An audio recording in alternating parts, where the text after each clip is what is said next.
Only option is take these medications or you're going to die. And so, of course, they take the medications. Today, I'm talking to Dr. Philip Ovadia. Dr. Ovadia is a heart surgeon who literally wants to put himself out of business. He wants to keep you off his operating table by giving you the advice you need to maintain your metabolic health. And just before we get into it, guys, please do me a massive favor, smash like, and also please subscribe. This really helps out the channel and it allows me to be another voice out there talking about the carnivore diet. Let's meet Dr. Ovadia. Would it be correct to say that you're on a crusade? Yeah, Dave, certainly I am on a crusade. And my crusade is to keep people off of my operating table and to really empower people to take charge of their health, understand their health, and be able to kind of reclaim their health. Because there have been so many forces, let's say, that are really working against people's health these days. And, the situation that I have seen around me is that people have lost hope. They have been told that these chronic conditions like heart disease and like diabetes and, are unavoidable. And, and once they occur, they can't be undone. And I want people to understand that that is not true, that we can reverse things like diabetes. We can do a much better job at preventing heart disease when we address the actual underlying root cause, which is metabolic health. And I know we're going to get into that a lot more and talk about what that is. How has your own journey impacted that? Yeah, this is very much influenced by my own journey. So, for those that, aren't familiar with my background, I have been a heart surgeon for 20 years now. And during much of that time, I was a very unhealthy heart surgeon. And I had reached a point where I was morbidly obese, I was pre diabetic, and I realized that I was going to end up on my own operating table, so to speak. I was traveling down that same path that so many of my patients had followed. And like so many of them, I really didn't know how to change it, how to change the direction I was going in, because I was following the advice that I had been educated to give: eat less, move more, eat a low fat diet, all these things that we've heard for so long now. And it wasn't working for me and it wasn't working for my patients. And thankfully, I started to come across different information that led me to start asking different questions. And I got a much better understanding of what is at the root cause of the health problems that we face, what is at the root cause of the disease that I had dedicated my entire career to tackling, heart disease. And that has now allowed me to start to help people in other ways, start to help people to avoid these things and not let them get to the point that they need to be on my operating table. That has allowed me personally to lose, 100 pounds, maintain that weight loss now for, many years, and be in the best shape of my life in my late 40s, better shape than I was in my late 20s and even my late teens. You talk in your book about Corinne and the heart problems that she had and her experience in the operating room. What happened first? Your journey to lose weight or Corinne in the operating theater? Which one was the kind of catalyst for you? Yeah, so I do open the book by talking about Corinne and her unfortunate story, a young lady who came to me with a devastating cardiac problem that ultimately wasn't fixable. And by that time, I had lost the weight. I had started on this journey. But what Corinne was so key in crystallizing for me was that mission that I needed to go on. And, at that moment, I understood how the system had failed Corinne. how the warning signs that weren't acted upon, and how that ultimately led her, a young mother, to my operating table as a heart surgeon. And again, that's something that we need to think about. Is that, when there are 30 and 40-year-olds ending up on my operating table as a heart surgeon, we have a major problem and we are not addressing that problem. And so Corinne was really one of the focal points that led me to refocus what I'm doing. And while I continue to work as a heart surgeon, I am also increasingly focused on keeping people off my operating table, empowering them to change their health, like we've been talking about. And that is, kind of how it all has come together to where I am today. So I understand that kind of breakdown is you're still in the operating room, but also you're doing a telehealth service that's more like a preventative medicine kind of thing. What's the percentage of time that you're spending on each of those? Are you trying to devote more time to the telehealth side? Increasingly that practice is very busy. There are a lot of people that are looking for this information. There are a lot of people that are recognizing that their physicians are not doing an adequate job of addressing these underlying root causes and, educating them about metabolic health and its implications. And so, yeah, the telemedicine practice is very busy. I'm still a very busy heart surgeon because, heart disease is the number one killer in the United States and worldwide. And so there's a lot of demand for heart surgeons. It turns out that there's actually a shortage of heart surgeons here in the United States. We literally don't have enough heart surgeons to go around because there are so many sick people. And, again, that's a question that I have started asking that, for the most part, the health system doesn't want to ask. Because when we look at something like there's a shortage of heart surgeons, you can say, okay, what do we need to do to get more heart surgeons? Or more importantly, I think we should be asking the question, what do we need to do to reduce the need for heart surgery, reduce the demand on heart surgeons? So ultimately, I am very busy, just overall. And, but it is so important to me to fight this mission. And, quite honestly, it's not one that I need to fight. I had and continue to have a very comfortable life as a heart surgeon. I could just, do that and be happy. But once I learned this information, once I was able to improve my own health and now have seen so many other people's health improved with this information, I can't just sit back and not be helping people, not be sharing it with people. And, that's why I wrote the book, so that more people can get this information. And, other ways that we work with people within my organization now, because, obviously I can't be working with everyone. So in your book, you also talk about when you were 27, you followed a calories in, calories out approach to dieting, and you did lose some weight, I think. But was that weight that you lost and was weight that you maintained? How did that go? Yeah, so there were actually a few points in my earlier life that I had, kind of done the thing and buckled down and counted my calories and, increased my exercise to try and lose weight. And I would have short-term successes. At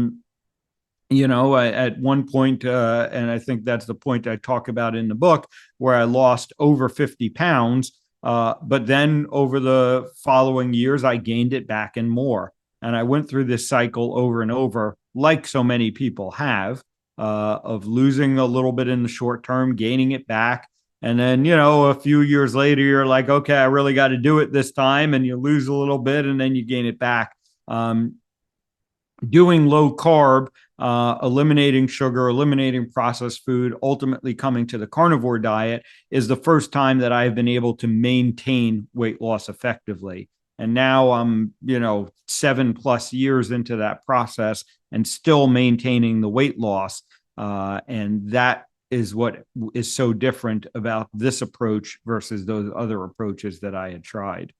Regarding the style of eating that you have, I mean, where's the needle for you on diet between, say, you look at the spectrum from vegan through to carnivore. If you've Yeah. got a patient that comes to you and says, look, I'll do anything with my diet, I just want to get myself more metabolically healthy, what is your recommendation going to be? Yeah. So, my recommendations are going to be around that focus of getting metabolically healthy. And ultimately, I tell them whatever works for your lifestyle and improves your metabolic health, I'm going to be happy with. Now, if you are metabolically unhealthy, I believe that carbohydrate restriction needs to be part of your dietary strategy. Because when you are metabolically healthy, when you are insulin resistant, your body has become intolerant of carbohydrates. And so we need to deal with that fact. Now, we then get into the practical questions of, okay, do I need to be like full carnivore or can I do more keto, low carb? And that's where it's going to depend somewhat on your personal preferences. It's also going to depend on associated other conditions. I think there are certainly conditions that carnivore is uniquely beneficial for. And I want people to understand that carnivore is an option, and that you don't need carbohydrates. You can live very well on a carnivore diet. And usually I am encouraging people to at least do the experiment for yourself. Try 30, 60, 90 days of carnivore, see what happens. And again, some people ultimately, they may not need to maintain strict carnivore, but at least they have that framework to work within. And I do think it's the best framework to build upon.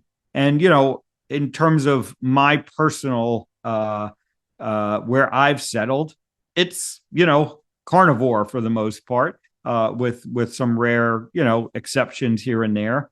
But on a day-to-day basis, I eat carnivore because it's simple, it's easy, it fits well into my lifestyle, and most importantly, it helps me feel my best, and keeps me, working at my best, feeling my best. So that's what I do. But that doesn't mean that every patient I work with, I mandate that they do carnivore or that they even end up doing carnivore. I really do work with that whole spectrum, and people kind of find their place.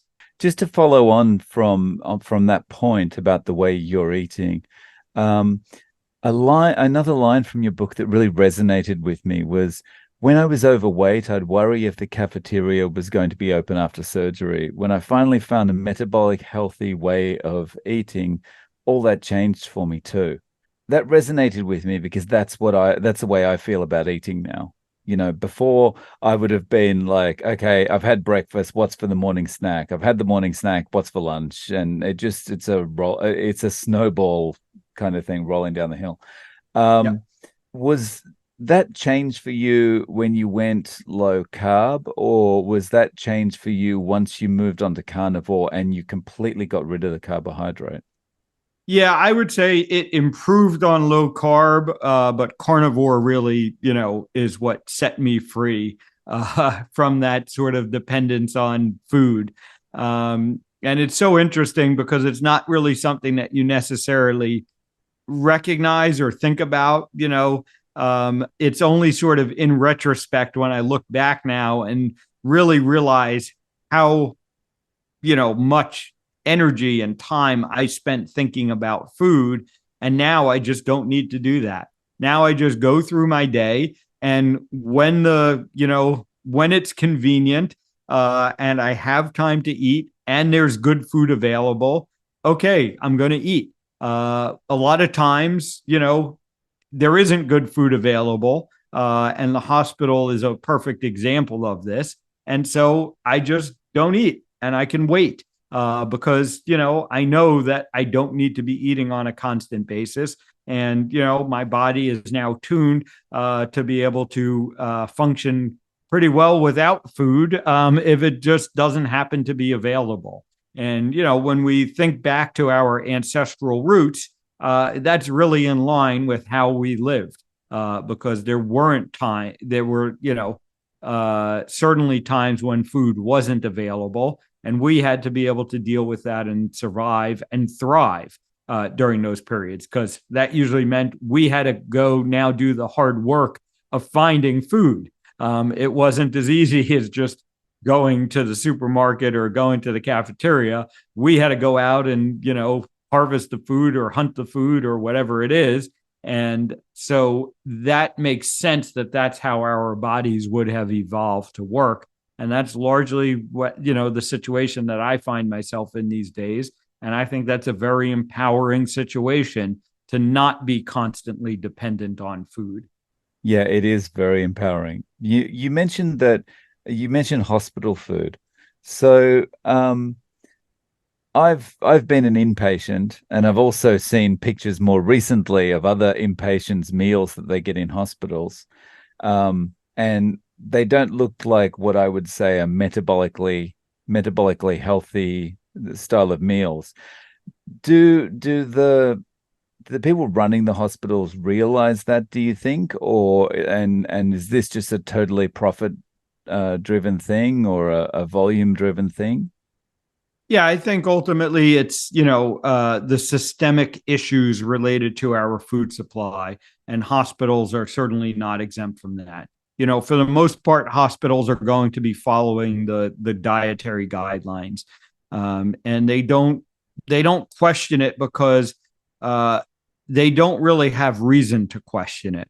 Again, when you look at the perspective of the healthcare system, the system works all right because there are plenty of sick people to take care of. And, that continues to fuel the healthcare system.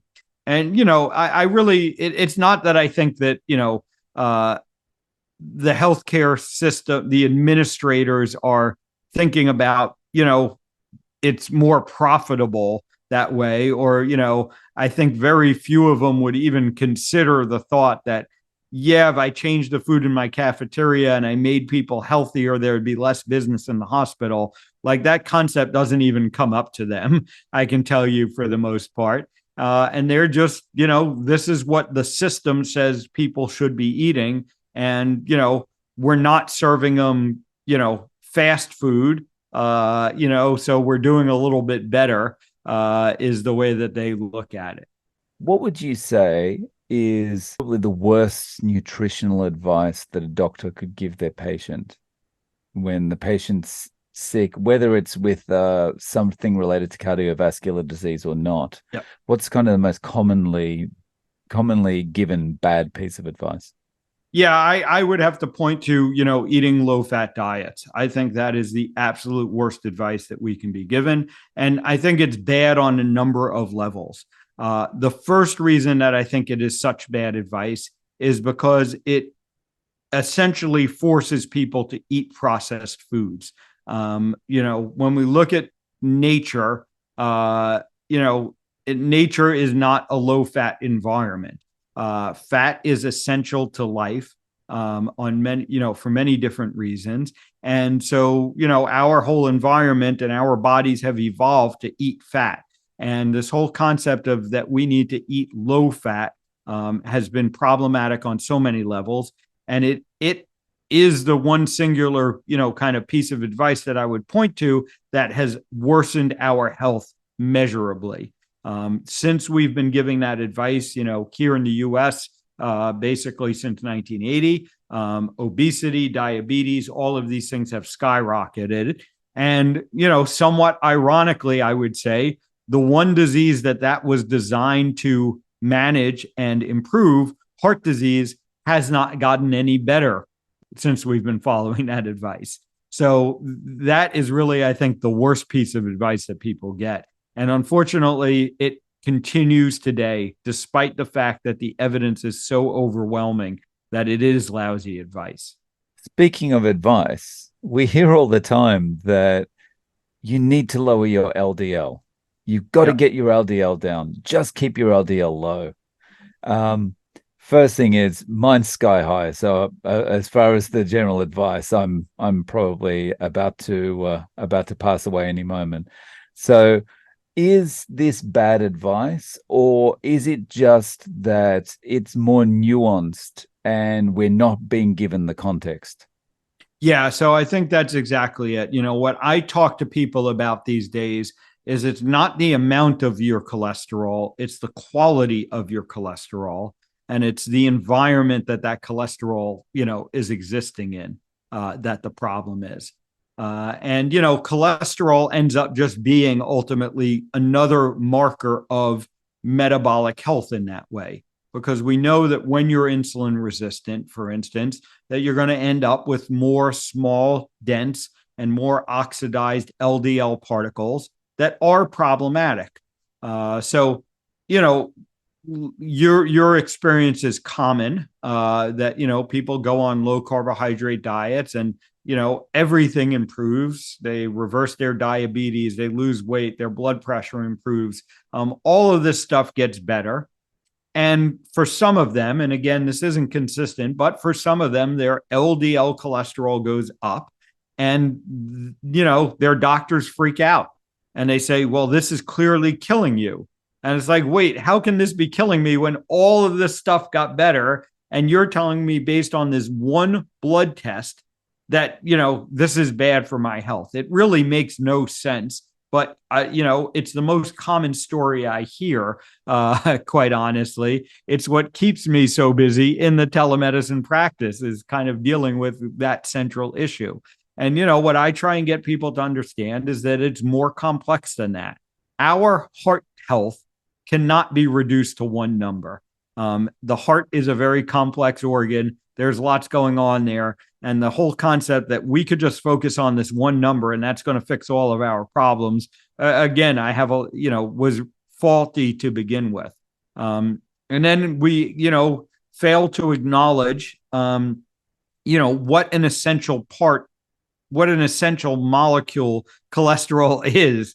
Cholesterol literally makes up the walls of our cells. It's what holds us together, essentially. It's the precursor for so many important hormones. It's part of our immune system. And we just got focused on, well, it happens to end up in the plaques in our arteries, and that must be the problem. And if we eliminate cholesterol, we're going to solve all of our issues. And again, I don't even necessarily put blame for, testing that hypothesis. But here we are now, 50, 60, 70 years into this process, and it's not working. It's time to step back and say, maybe we got something wrong.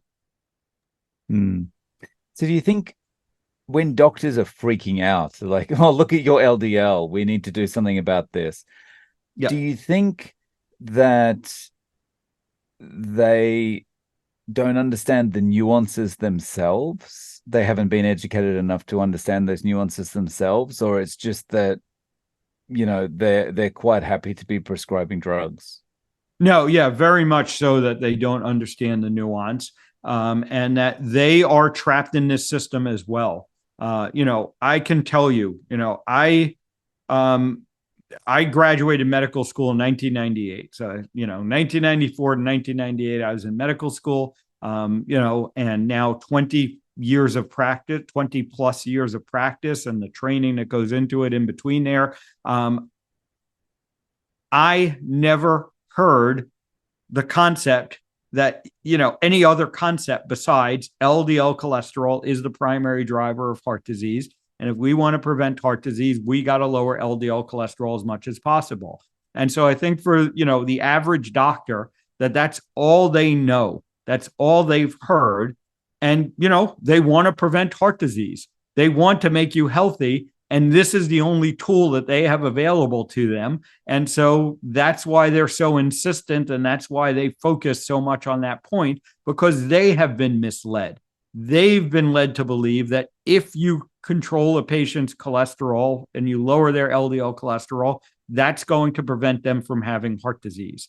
And they kind of are blind to the fact that so many of their patients are doing that, and yet they're still developing heart disease. And it's so interesting. I had a patient in my clinic just the other day, and, this is my heart surgery clinic, and he's coming to me for heart surgery and needs heart surgery. And he actually said, I don't understand. I have taken this medication for 15 years and they told me it was going to prevent heart disease. And here I am, talking to you for, because I need heart surgery. And, I had to kind of tell him, yeah, I understand your frustration. And unfortunately, you got bad advice. Your doctor got bad education, that led him to give you that advice. And, that's the problem that we find ourselves in today. And so for most doctors as well, when they are, giving you the advice, get the LDL down, change your diet in this way, that kind of thing. And when the patient doesn't have success, the doctors have got a kind of bias to maybe think, well, the patient's just non-compliant? Yeah, they're going to say things like the patient is non-compliant, or we didn't start it early enough. Now there's this push that maybe we didn't push the cholesterol low enough, and that statins aren't powerful enough, and we now have these other medications, the PCSK9 inhibitors, that can drive it even lower. And maybe that's what we need to do. And again, I certainly don't blame the individual doctors. It's the way the system is set up. And, we are now in a situation where the whole system has been so focused on this issue, and that's all that they can see. And, the concept that maybe we got it wrong in the first place, maybe we asked the wrong questions, or, followed the wrong hypothesis, is just, it's literally not questionable in medicine. Like the whole cholesterol, when I, talk to my colleagues and say something like, well, maybe cholesterol, maybe LDL cholesterol wasn't the problem in the first place. That's literally inconceivable to most of them. That's how ingrained this is. And, that's what people should understand. And, yes, there are things that we can look at. There are some financial incentives that are built into the system. And, we look at how the pharmaceutical industry is involved in the education of doctors, and how they're involved in the funding of studies, and how many of the thought leaders that write these guidelines that doctors then need to follow, are benefiting from their relationship with the pharmaceutical industry. All those things are a concern. But for the individual doctor, on the ground, your family doctor, none of that really comes into play. It literally comes down to they are so overwhelmed taking care of sick people. They've been told this is the easy answer. You don't have to think about it. Just look at the number, write the prescription, move on. And, that's how they kind of operate these days. Yeah, it does seem like that would that paints a very clear picture. They're just so overwhelmed. They're just trying to do their best, and with the best information that they've been given, or what they think is the best information they've got. Yeah. So in your view, is there ever a case for statins? Yeah, I do think there are situations where they are beneficial. I think those benefits are a lot lower than we've been told that that we've been led to believe. There are a lot fewer people that are going to get that benefit than we've been led to believe. But in certain situations, certainly someone who has heart disease doesn't want to address the underlying issues, isn't willing to make the changes so that they can reverse their insulin resistance, through diet and lifestyle. That person is probably going to get some benefit from taking a statin. Interestingly, it might have nothing to do with lowering their cholesterol. Statins, as many people may be aware, also have anti-inflammatory properties, and that's where any of the benefit that we see from them might be coming from. And the other concept for people to understand is, if you're lowering your total body cholesterol, yeah, you're going to be lowering the bad cholesterol with the good cholesterol, that's in there. And And for the doctors who don't get into that nuance and don't understand that nuance, yeah, you're going to be doing a little bit of benefit by lowering the bad cholesterol. You might be doing worse things by lowering the good cholesterol, but in the end, maybe there's a little bit of a net benefit. And this is why I think, some of the scientific studies do show benefit to statins on the large scale because so many of us are metabolically unhealthy, and aren't addressing that. You're going to be able to demonstrate some benefit to statins. They're very small benefits, but there is some benefit. And so, yes, some people, the answer is, okay, take your statin and hope for the best. I would rather people focus on the insulin resistance, the metabolic health, the underlying issue, and then get themselves in a situation where the statin is clearly not going to be beneficial anymore. And then you don't need to take it.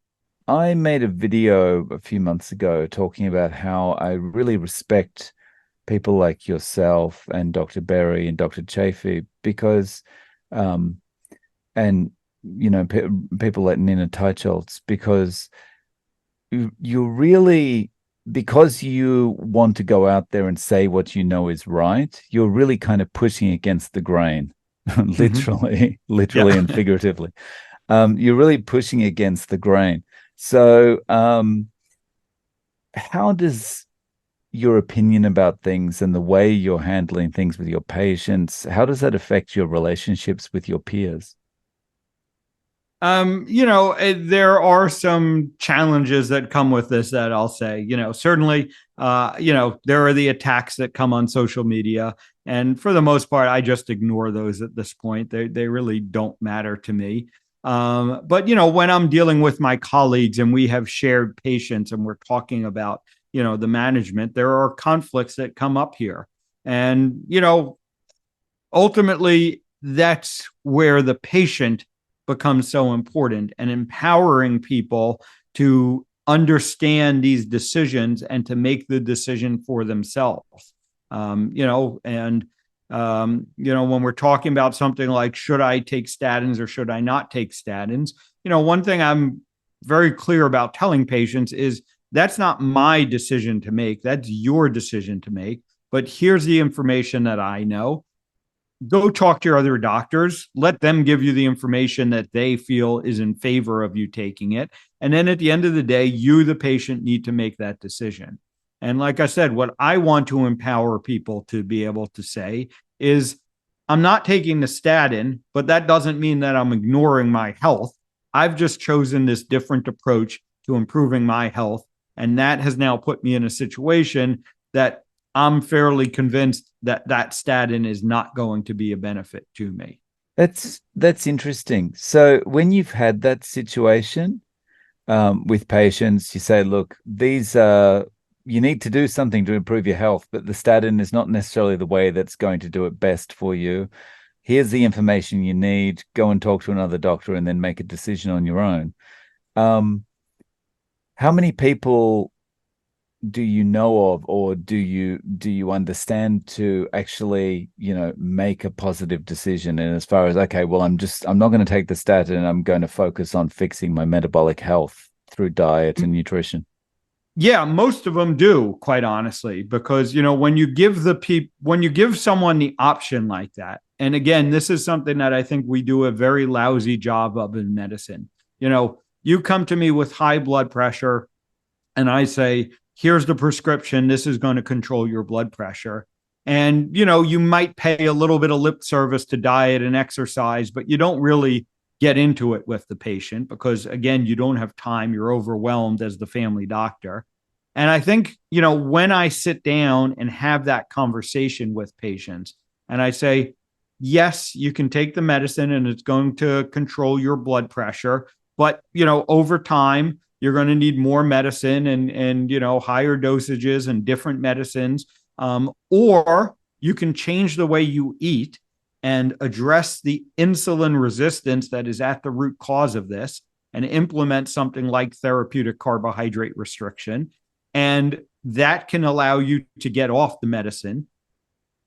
Most patients are going to take that. most patients say, great, tell me what to eat.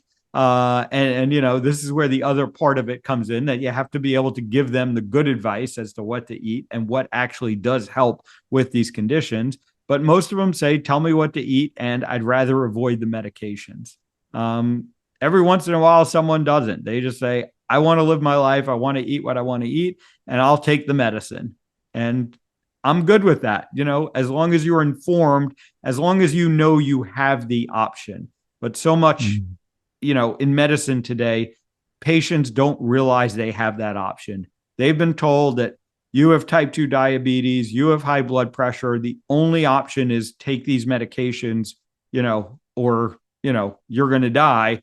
And so, of course, they take the medications.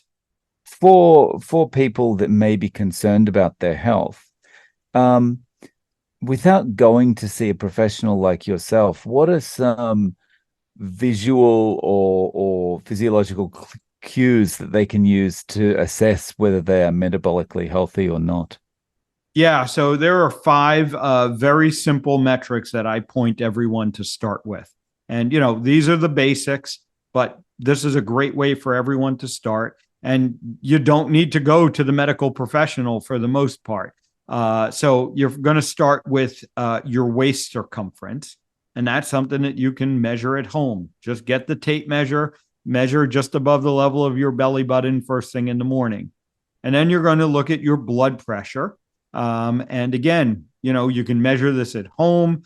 Almost every time you go to the doctor, it's going to get measured. A lot of, pharmacies, grocery stores, you can go and they have the kiosk and you can go get it measured at any time. Now, you do need to get some basic blood work done as part of this assessment as well. Almost every doctor is going to order this as part of, their routine examination these days. So that's good. Or, here in the US, at least, there are plenty of websites that you can go to and order your own labs. I'm particularly fond of ownyourlabs.com, run by Dave Feldman, and the profits from that go to fund research into all of this. So I oftentimes point people that direction, but there are other options as well. And all you need is your fasting blood glucose level, your HDL cholesterol level, and your triglyceride level. And so you have these 5 measurements. You can go to my website, ifixhearts.com, right on the front page. Just hit take the quiz. Not going to cost you anything. It will march you through those 5 measures, and it will tell you if you're metabolically healthy or not. The information is also in the book, and just Google metabolic health parameters. You'll find it. So it's not hard information to come by. But those 5 metrics are very powerful.